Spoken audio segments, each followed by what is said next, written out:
So I'm a physicist and a PhD student at Johns Hopkins University, and today I want to talk about something I've realized while doing my PhD about how research works. Research is a situation where you have to continuously adapt to a change in information.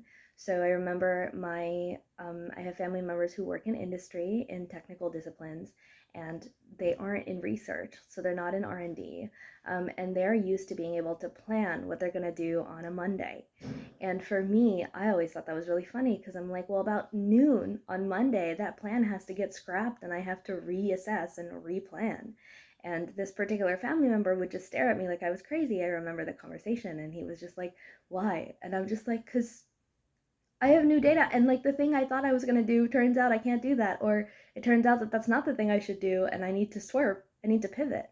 And he could not comprehend this because the way that he worked in industry, he had a task, it needed to get done, and then he would do it. That's it. A lot of what I realized research is about is the ability to adapt calmly. And I did struggle with this for a really long time. I think I still kind of do, but it's a little smoother now. Sometimes for me, I realized that my simulations aren't well resolved, and I had to spend several months redoing some stuff to fix that issue last year, and it was not a waste of time. It was a good learning experience, but I was not prepared for it. I did not know that was going to happen. No one told me, and that really pissed me off. Postdoc in my group was like, you don't get a guide to life. I personally I'm not asking for a guide to life. I just want to know what I'm getting myself into.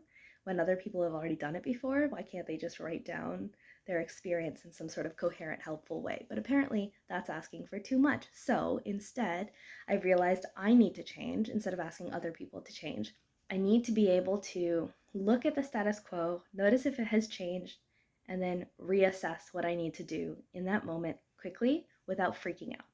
My advisor used to play chess a lot when she was younger, and she said that for her it's a lot like playing chess because every time your opponent makes a move, your plan that you had might need to be scrapped and you might need to make a new plan, but you have to do it calmly with a poker face and you need to do it quickly so that you can keep playing. And so she learned to have this sort of mindset of like, I can adjust without panicking. And she developed it by playing chess. And at one point I was like, maybe I should just learn to play chess, but I am tired of sitting down all day.